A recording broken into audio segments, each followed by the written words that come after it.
Salut et bon week-end Pascal à tous. Je fais cette vidéo aujourd'hui parce que je ne peux pas et je ne peux plus me taire au vu des circonstances actuelles. Je voudrais partager une expérience, faire un témoignage en fait, dont je suis convaincue qu'il pourrait aider et apporter à plusieurs, à des parents surtout anxieux, inquiets, en ce moment pour la sécurité de leurs enfants, une lueur d'espoir à laquelle ils pourraient s'accrocher et y trouver une planche de salut.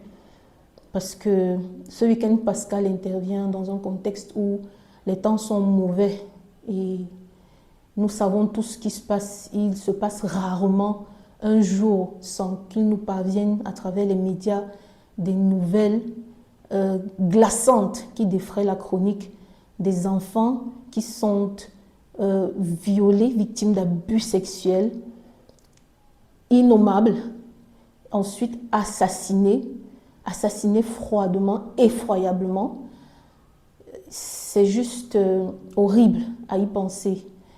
Qu'il s'agisse des divines, qu'il s'agisse de Orphée avant et autres, vraiment c'est une horreur et il faut que cela cesse. Et pour que cela cesse, il est clair que différents acteurs ont un grand rôle à jouer, que ce soit l'État, les communautés, la société, les familles. Mais mon partage d'expérience va certainement davantage présenter aux parents qui se sentent certainement les plus désarmés et qui certainement ont le plus intérêt à trouver un moyen de pouvoir savoir leurs enfants en sécurité. Ma prière, c'est que tous les acteurs fassent ce qu'ils ont à faire, mais je voudrais partager cette expérience et mon histoire certainement va davantage parler aux parents. Donc, en fait, mon histoire est telle que, à l'âge de 3 ans, c'est une histoire authentique, vérifiable, je vais vous donner des références. Donc, à l'âge de 3 ans, j'ai été enlevée à l'école maternelle dans la ville de Monatélé, où mes parents résidaient, en fait, où nous vivions en famille, en fait, où j'ai grandi. Donc, à la petite section, j'ai été enlevée par un malfaiteur qui était de sortie. C'est sorties que les prisonniers font souvent dans ce contexte-là. Il avait déjà été condamné à 2 reprises pour avoir réussi son coup de violer des enfants dont certains ne s'en étaient pas sortis. Et du coup, il est venu à mon école et il me cherchait. La maîtresse était partie dans l'autre classe. Elle était partie en grande section. Donc, moi, j'étais en petite section, on était sans maîtresse. Et en après-midi, un monsieur est en train de me chercher, mes camarades me font signe. Et j'étais malade, je grelottais de fièvre. Et je suis donc sortie. Et le monsieur commence à me dire que mon père l'a envoyé m'acheter des beignets. Bon, je ne le crois pas, évidemment. Et puis quand il se rend compte que je suis malade, il me dit « Ton père, c'est un tel qui travaille à tel endroit. Il m'a envoyé te chercher pour te ramener à la maison parce que tu es malade. » Bref, c'est ainsi que le monsieur m'emporte. Il m'emporte et il va prendre la direction de la Cacaoyère. L'école, nous sommes dans les années 95, dans une localité rurale, donc les écoles ne sont pas entourées de barrières. Et du coup, il y a une cacaoyère juste derrière l'école. C'est dans cette cacaoyère-là qu'il va m'emmener. Et donc, il va se mettre à me déshabiller pour me violer, en fait. Et voilà, c'est une histoire qui est très personnelle, donc ça n'a pas été facile pour moi de prendre cette décision, mais je me suis dit, il faut que je partage cette histoire. Ce qui va se passer, c'est que à un moment donné, il va me déshabiller, il va se déshabiller également, il va commencer à se déshabiller, il va se déshabiller, et puis il va m'allonger au sol, et puis après, subitement, il va m'abandonner et il va s'en aller. Il va s'en aller et je vais rester là toute seule, dans le froid, nue, dans une cacaoyère, Je ne sais pas ce qui se passe, je ne sais pas où je suis, et fiévreuse, je me suis mise à pleurer. Je pleurais. Tout ce que je sais, c'est que j'ai pleuré jusqu'au moment où j'ai entendu la directrice de l'école qui criait au secours, à l'aide, au secours, à l'aide. Et j'ai commencé à pleurer plus fort. C'est ainsi qu'elle m'a retrouvée. Elle était accompagnée de gendarmes. Donc, elle m'a portée, elle m'a embrassée et elle m'a amenée à l'école. Et quand j'arrive à l'école, mes parents, je trouve qu'il y avait de l'attroupement. Tous ceux qui ont vécu dans cette ville-là, à cette période, peuvent en témoigner. D'ailleurs, les archives judiciaires de la ville sont là pour, si elles sont encore disponibles, pour témoigner de cette histoire. Donc, quand je me retrouve donc dans il y a une salle de classe, ça a été aménagée. Il y a des policiers, des gendarmes, il y a toute une assise, et puis je vois le monsieur qui est menotté là. Ça, c'est, je ne sais pas combien de temps après, mais je sais que quand je suis ramenée dans la salle, c'est le spectacle que je vois. Il y a une foule immense, toute la ville était ameutée, était dans la cour, et du coup, mes parents aussi, ma mère en larmes, mon père, ils étaient là, et ma mère, bien sûr, s'est précipitée pour me porter et tout. Toujours est-il que l'histoire qu'ils vont raconter par la suite, l'histoire qui va être racontée, en fait, quand le monsieur me voit arriver, il va s'écrier je n'ai rien fait à l'enfant, amenez-la chez le docteur. C'est les paroles qui moi-même me reviennent encore. Mes parents m'ont encore dit ce qui s'est passé, mais moi-même je me rappelle. Amenez-la chez le docteur, je ne lui ai rien fait, je ne lui ai rien fait. Et après, ce qu'il va raconter, c'est que, et ce qui va être raconté, parce qu'il y a un monsieur qui est aussi là avec sa machette, et donc quand la reconstitution des faits, ça c'est aussi des détails que je vais apprendre plus tard de mes parents et de ma grande soeur, des personnes un peu plus âgées qui étaient là. Donc ce qui s'est passé, c'est quoi? C'est que le monsieur va dire, et moi-même j'ai des bribes de ces paroles qui me reviennent. Donc le monsieur va dire, j'ai enlevé l'enfant pour la violer. Oui, j'ai enlevé l'enfant pour la violer. Mais lorsque j'étais sur le point de le faire, un esprit de Dieu m'a menacé. Il m'a dit, qu'est-ce que tu fais là? J'ai abandonné l'enfant et je me suis enfuie. Ce sont des paroles du malfaiteur qui m'a enlevé. Qu'un esprit de Dieu l'a menacé. Il lui a dit, qu'est-ce que tu fais là? Et c'est ainsi qu'il m'a abandonné et qu'il s'est enfui. Et pendant qu'il s'est enfoui, le monsieur qui était assis à côté, qui tenait une machette en main, c'est le monsieur qui l'a stoppé. Donc quand il s'est enfui, il est tombé devant dans le champ de la cacahuète d'un monsieur qui travaillait dans un champ devant. Et le monsieur, son témoignage, c'est qu'il a dit, je suis enfant de Dieu. Et l'Esprit de Dieu m'a dit, arrête l'homme qui traverse ton champ là, il a fait quelque chose de mal. Et menace-le que tant qu'il ne dit pas ce qu'il a fait, tu ne le laisses pas partir. C'est ainsi qu'il a stoppé le monsieur avec sa machette. Il lui a dit, monsieur, vous êtes un malfaiteur, et tant que vous ne me dites pas ce que vous avez fait, je ne vous laisse pas partir. Et donc, il a menacé comme s'il allait, et le monsieur il est resté là, jusqu'à ce que la gendarmerie et la directrice, criant dans la cacahuète, en fait, dans les champs, jusqu'à ce qu'ils entendent et qu'ils disent, voici le monsieur que vous cherchez, venez le prendre, le voici ici. C'est ainsi que le monsieur a pu être arrêté, parce qu'il avait le temps de s'enfuir. Quand il est arrêté, ainsi donc il est arrêté par un monsieur, donc il dit qu'il m'a laissé parce qu'un esprit de Dieu l'a menacé et lui a dit, qu'est-ce que tu fais là? Et devant, un autre homme dit que l'esprit de Dieu lui a dit, arrête ce monsieur, il a fait quelque chose de mal. C'est ainsi qu'il est arrêté. Et il reste avec le monsieur jusqu'à ce que la gendarmerie vienne le prendre. Et du coup, effectivement, lorsque je vais être examinée par le médecin, il va être établi que j'étais intacte. Je n'ai pas été violée. Par contre, il a été trouvé des traces de son liquide séminal, vous comprenez, donc de son sperme, il a été trouvé sur mes cuisses. Mais je n'étais pas violée. Donc vous comprenez que j'étais à 2 doigts d'être violée. Et j'ai été délivrée miraculeusement par un ange de Dieu, très certainement, qu'il a appelé un esprit de Dieu. Et le même Dieu a veillé à ce qu'il ne s'échappe pas.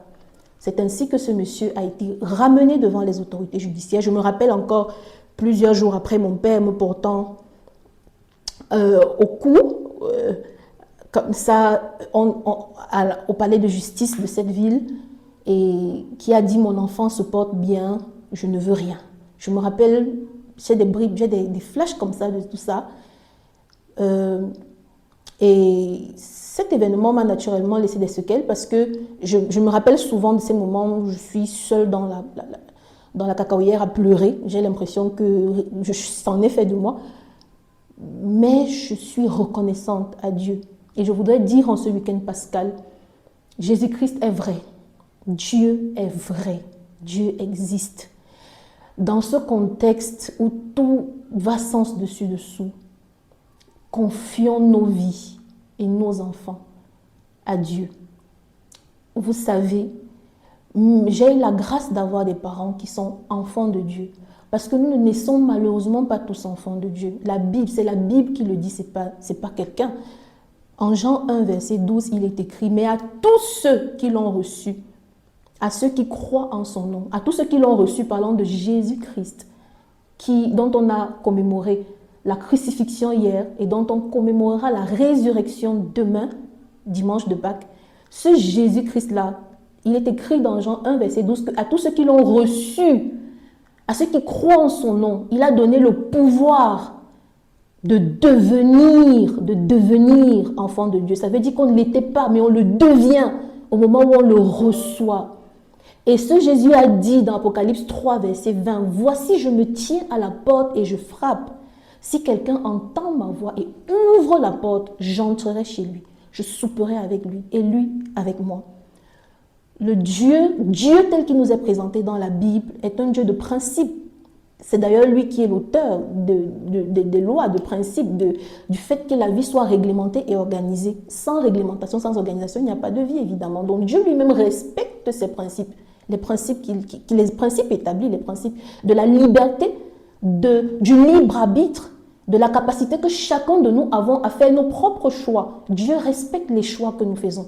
Il nous aime trop pour nous imposer son amitié, son amour et sa présence. Il veut que nous choisissions d'entrer en relation intime avec lui, de lui donner le droit d'intervenir pour nous, d'agir pour nous, de porter nos causes et de se sentir directement concernés. En fait, parce que sinon, nous sommes nés, il est écrit aussi, tous sont péchés et sont séparés, sont privés de la gloire de Dieu. Ça, c'est Romains 3, verset 23.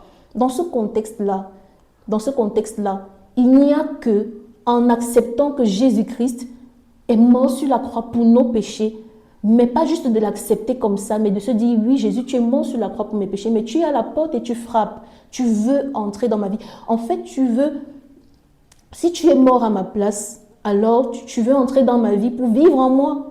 Et c'est sa vie en nous qui fait de nous des enfants de Dieu. Jésus est le Fils de Dieu. Si Jésus vit en moi, je suis enfant de Dieu. Et si je suis enfant de Dieu, Dieu est mon Père. Et si Dieu est mon Père, la parole de Dieu déclare: si Dieu est pour nous, qui sera contre nous? Si Dieu est mon Père, il dit, nos enfants sont sanctifiés. Nos enfants, parce qu'ils n'ont pas encore la capacité de prendre des décisions pour eux-mêmes, ils sont sanctifiés, ils sont mis à part pour Dieu. Je peux recommander mes enfants à Dieu, comme mes parents. Mes parents ont accepté Jésus dans leur cœur avant même que je ne naisse. Depuis qu'ils étaient étudiants, ils se sont mariés chrétiens, et pas juste chrétiens religieux, je dis bien des chrétiens qui ont accepté, qui ont invité Jésus à entrer dans le, qui sont devenus enfants de Dieu selon Jean 1, verset 12. Donc ils sont devenus enfants de Dieu, ils se sont mariés et ils me recommandaient à Dieu tous les jours. Et Dieu, avec beaucoup de parents le font, mais en ce qui concerne les enfants de Dieu, Dieu a le droit, il a la capacité, il a la permission d'agir. Il n'y a plus l'obstacle du péché ou du fait que tu n'as pas encore fait le choix de te soumettre à moi, de faire cause commune avec moi, que ta vie soit ma vie, que ma vie soit ta vie. Donc, par rapport à ça, j'ai eu cette grâce-là. Et Dieu ayant la capacité d'intervenir pour mes parents, pour exaucer leurs prières, pour moi, vous savez, Ésaïe 59, je crois, verset 2 dit, 1 à 2 dit: la main de Dieu n'est pas trop courte pour agir, ni son oreille trop dure pour entendre, mais ce sont nos péchés qui mettent un obstacle, n'est-ce pas, qui mettent une barrière. Et nos péchés ne sont pardonnés qu'au moment où Jésus entre dans notre cœur et que justement sa justice, sa vie juste nous est créditée. C'est pour ça que c'est Éphésiens 2, 9 va dire, 8 à 9, c'est par la grâce qu'on est sauvé au moyen de la foi. Je suis en train de citer. Ce ne sont pas par les œuvres, afin que personne ne se vante. Les bonnes œuvres ne sauvent personne. Les bonnes œuvres ne sauvent personne. Nous avons tous péché. C'est Jésus qui est juste. Et c'est Jésus-Christ qui entre dans ta vie et te rend juste. C'est Jésus-Christ qui... Je vais devoir faire d'autres vidéos pour expliquer tout ceci. Mais ce que je veux dire, c'est que si quelqu'un comprend ce que je dis, si quelqu'un sait qui n'a pas encore invité Jésus à entrer dans son cœur, si quelqu'un peut-être croit en Jésus, est religieux, va à l'église, mais ne sait pas qu'il est déjà devenu, n'est pas encore devenu enfant de Dieu en fait, en recevant Jésus-Christ personnellement dans sa vie. Je voudrais ici terminer en donnant l'occasion à chacun de faire cette même prière que moi-même j'ai pu faire à l'âge conscient. Et je peux vous garantir que par là, Dieu devient vrai. En fait, toutes les promesses de Dieu, tu peux voir quelque chose qui est écrit dans la parole de Dieu. Tu te demandes dans ta prière et tu vois cela s'accomplir. Donc, la protection pour tes enfants, même s'il faut que Dieu envoie des anges du ciel pour protéger ton enfant, mon enfant, il le fera si tu es son enfant. Il veut le faire pour tout le monde. Il veut que tout le monde devienne son enfant. L'invitation est faite à tout le monde. Mais l'amour ne s'impose pas. Si Dieu nous imposait d'être ses enfants, il serait un dictateur. Ce ne serait pas de l'amour. Ce serait de la contrainte. Personne ne veut être marié. Moi, je suis mariée. Je ne veux pas être mariée à une personne qu'on m'a imposée. On ne veut pas le mariage forcé. Pourquoi est-ce qu'on veut que la foi et la relation avec Dieu, la grâce de Dieu, même si c'est pour nous faire du bien, pourquoi est-ce qu'on veut que ce soit forcé? Donc Dieu nous laisse le choix et il nous donne cette invitation. Si aujourd'hui tu entends cette invitation une énième fois ou bien pour la première fois, s'il te plaît, dis oui à Dieu, dis oui à Jésus. Le week-end pascal, c'est une bonne occasion.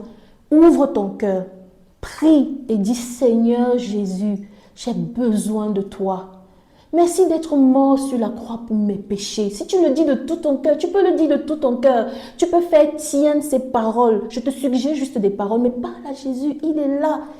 L'esprit n'est pas visible, mais l'esprit est toujours là. Jésus est là. Il veut entrer dans ta vie. Dis oui, Seigneur Jésus, j'ai besoin de toi. Merci d'être mort sur la croix pour mes péchés. J'ouvre la porte de ma vie maintenant. Et je t'accepte comme mon Seigneur et mon Sauveur. Merci pour le pardon de mes péchés. Merci pour la vie éternelle que tu me donnes. Merci de faire de moi un enfant de Dieu. Je reçois de toi la vie éternelle. Je crois que je suis enfant de Dieu. Merci pour la sécurité que tu m'assures. Ma vie est cachée en toi désormais. Ma famille est cachée en toi désormais. Merci pour la sécurité que tu assures à moi et à mes enfants, à ma famille. Merci parce que tu combats pour nous. Merci d'être là maintenant. Merci d'être main dans la main avec moi. Merci parce que tu ne me quitteras pas. Prends la première place. Sois celui qui dirige ma vie. Dirige ma vie. Fais de moi la personne que tu désires que je sois. Car tu m'aimes et tu as un bon plan pour ma vie. Amen. Si tu as fait cette prière de tout ton cœur, en toute sincérité, Jésus a promis, Apocalypse 3, verset 20, tu peux ouvrir. Voici, je me tiens à la porte et je frappe. Si quelqu'un entend ma voix et ouvre la porte, j'entrerai. J'entrerai. Si quelqu'un, tu peux mettre ton prénom. Si toi, tu entends sa voix, tu ouvres la porte, il entrera sans autre forme de procédure. Tu as entendu sa voix, est-ce que tu as ouvert la porte sincèrement? Est-ce que tu as dit, entre dans mon cœur sincèrement? Si tu l'as été sincère, il est entré. Tu peux croire qu'il est là. Tu peux lui dire merci. Il est là. Et tu peux lui parler librement. Il entend tes prières. Il t'exaucera. Il te protégera. Et il te bénira. Tu pourras ressentir l'impact concret de sa présence. Tu pourras voir toutes les promesses de la Bible s'accomplir pour toi. Tu pourras voir la volonté de Dieu merveilleuse, son plan merveilleux pour ta vie s'accomplir. Il est fidèle, il le fera. Merci et à très bientôt parce qu'il va falloir justement... Tu peux réagir en commentaire si tu as fait cette prière, si tu aimerais recevoir. Parce qu'une fois que tu as fait cette prière, tu as juste besoin, comme un bébé. Jésus a dit que ceux qui le reçoivent connaissent ce qu'on appelle la nouvelle naissance. Ils sont nés de nouveau. C'est Jésus qui l'a dit dans Jean chapitre 3. Donc il parle de la nouvelle naissance. Tu es un nouveau-né et tu as besoin de soins. Tu as besoin de grandir. Tout ce qu'un nouveau-né a besoin, c'est de manger, qu'on prenne soin de lui. Et la vie grandira. La vie éternelle, la vie de Dieu en toi grandira à mesure que tu seras nourri et entretenu. Donc, si tu as besoin, fais-moi signe, signale-moi. Si tu es parent, fais-moi signe, dis-moi que j'ai accepté Jésus, j'ai prié pour accepter Jésus dans ma vie. Et nous te recontacterons pour t'aider à grandir, à grandir, à grandir dans cette nouvelle vie. Ne reste pas dans ton coin. Tu as besoin de grandir. Si un bébé est abandonné, il mourra. Tu as besoin de grandir dans cette nouvelle vie qui a commencé quand Jésus entre dans ta vie. Et je vais faire d'autres vidéos pour expliquer tout ce que je sais, mais également, je t'encourage à faire signe pour pouvoir être contacté par moi ou par quelqu'un d'autre qui peut t'aider, parce qu'on ne te laissera pas. On ne te laissera pas et nous prierons ensemble pour nos enfants et pour nos familles. Nous ne pouvons pas, parents levons-nous, parents chrétiens, levons-nous dans la prière pour nos enfants. Un parent qui est déjà enfant de Dieu, j'espère que ceci t'encourage. Levons-nous pour nos enfants, levons-nous pour l'avenir, pour notre avenir, pour l'avenir de notre pays. Ne restons pas les bras croisés, faisons ce qu'on peut. Dieu veut nous aider. En attendant que chacun fasse ce qu'il a fait, nous faisons ce que nous pouvons faire. Donc, réagissons, contactons, prenons contact et travaillons, faisons quelque chose. Merci.